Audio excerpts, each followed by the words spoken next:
Every day, we make the choice of paying with a debit card, credit card, or straight up cash. And the funny thing is, how you choose to pay actually really matters. But oddly enough, a lot of people don't understand the difference, especially between debit cards and credit cards, and how one can make more sense than the other. What I realize is that there's no one size fits all solution because people have different goals, mantras, and personalities when it comes to personal finance. That's why it's called personal finance. It's personal. You have people like Dave Ramsey who treat credit cards like they're the devil. Then you have a large community who argue that credit cards can be a gold mine if you know how to use them properly. It really depends on who you are as a person, so let's go over the pros and cons and see which fits you better, and then I'll talk about my own personal preference. So first, let's go over debit cards. They're in a sense safer and more straightforward for a lot of people because number one, there are no interest fees. Since you're spending your own money, there's no need to worry about paying interest. You also don't have annual fees because you just need a basic checking account and you're set. Then number two, you won't spend more than you have. Your debit card is tied directly to your bank account, which helps you stay within your budget. You can't spend more than you have, so if the funds aren't there, your transaction is going to be declined. The spending limit can be a lifesaver for those who struggle with keeping their spending in check. This also means there's no risk of racking up debt. Number three, you don't need a good credit score to get a debit card, making it more accessible because you don't need to go through an application process, worry about approvals, plus debit cards are widely accepted everywhere. So if you're in debt and you know you can get tempted by overspending, debit cards might be the better option. And you can see the stats. The average credit card debt in America is $8,674 based on 2024 data from the Federal Reserve and the US Census Bureau. And as of the third quarter of 2023, the average American held $104,215 in debt according to Experian. Ramsey argues that most people don't have the discipline to use credit cards responsibly. So if you're unable to control your spending, debit cards are going to be your best friend. But there are a lot of awesome perks that you won't get if you're using a debit card versus a credit card. So let's talk about credit cards. Number one, it builds your credit score. Every time you use your credit card and make timely payments, you show to lenders that you can borrow responsibly. And this positive payment history is important in calculating your credit score. And it's necessary to have a good score when applying for a mortgage, a car loan, or even when renting an apartment. If you don't have a high enough score, you're not going to be approved. But if you actually have a high score, you can save a lot of money because you'll qualify for lower interest rates on loans. Next, you have the rewards and cash back. Credit cards reward you with everyday spend, whether you're buying groceries, dining out, or booking travel. Many of these cards give you points, miles, or cashback rewards for each dollar spent. And I'm honestly shocked at how much you can get in rewards. We redeemed at least $9,000 of travel this past year, and this includes first-class flights that we got to ride on the first time ever, which was an amazing experience. That's why this is one of my favorite benefits of credit cards. Then you also have fraud protection. Credit cards usually offer stronger fraud protection compared to debit cards. If your card info is stolen and people are buying stuff with your card, these credit card companies are usually fast with reversing these transactions, and this is great for peace of mind. And then lastly, you have the ability to pay for something in the event of an emergency. Credit cards let you make larger purchases and pay them off over time in case of an emergency, and the reason why I say in case of an emergency is I really don't think it's a good idea to buy something when you don't have the money to do it. So the only time is when you really have like an unexpected medical bill or emergency repairs. Credit cards give you that flexibility in your finances, but just make sure you don't let that balance build up because you'll have to pay very high interest rates and you could get caught in a debt spiral. So credit cards, as you can see, can sound amazing, but there are definitely cons. And let's go into those cons right now. Number one, it can encourage debt. You're more able to swipe your card without thinking because you're able to buy stuff now and then pay it off later. That means you could rack up a huge balance if you're not careful. And that's where a lot of Americans have issues. They're spending money that they don't have and they get into high interest debt, and that can really screw you over. And then credit cards do have interest and fees. So many cards have annual fees,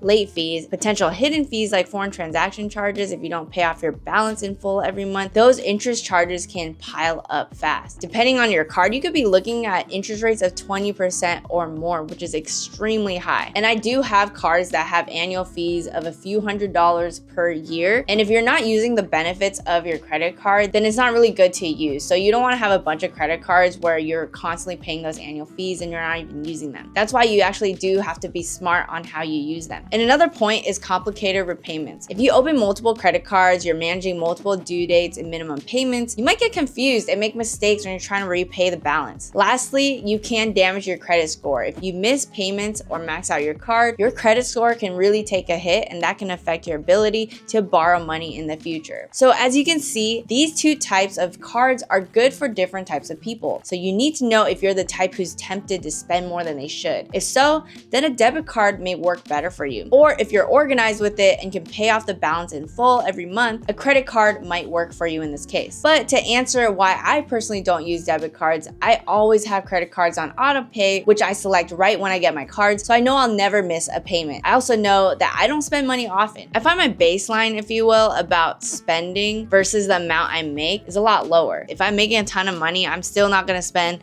a ton of money. A lot of people like to spend a majority of what they make without guilt. Whereas for me, I try to really keep my expenses low. So I know I'll never have to worry about overspending. And then I'm constantly using credit cards because I'm racking up a ton of rewards. Like I mentioned, the 9K in travel last year saved us a ton of money while we were abroad for a year. I even booked my dream vacation to the Maldives essentially using points. I'm talking an $1,800 a night villa. I'm doing a 2-night stay there and then booking other accommodations after. And that's because I used points and really figured out how to maximize credit card rewards that way. Last year, we opened up credit cards because we decided to pay off our property taxes with them. And yeah, when you pay it off with credit cards, you do incur like a 2 to 3% processing fee. However, we looked at the rewards and realized that it really made sense for us. And we're doing the same thing this year. So we kind of strategically planned our credit cards. So that's like the best way to do it if you are trying to get into it. You want to strategize which card are you going to use for groceries? Which ones are you going to use for gas? What are you going to use for travel? Things like that, because that way you can actually maximize the rewards that way. But also because I've leveraged credit cards for a long time, I have over an 800 credit score, which helps me a lot with my real estate investing journey when I'm trying to buy homes. But at the end of the day, whether you choose debit, credit, or cash, it's all about making the best choice for your situation. Credit cards can offer really good rewards, but only if you're using them responsibly. Debit cards are great for avoiding debt altogether. So let me know in the comments below how you prefer to pay and what works best for you. I'd love to hear your thoughts and experiences. Thanks for watching, and if you enjoyed this episode, you might like my video on how I booked a first-class flight for $248, where I do a whole tutorial of how I did just that using credit card points. Subscribe, hit the bell button to be notified of my latest videos, and I'll see you guys in the next one.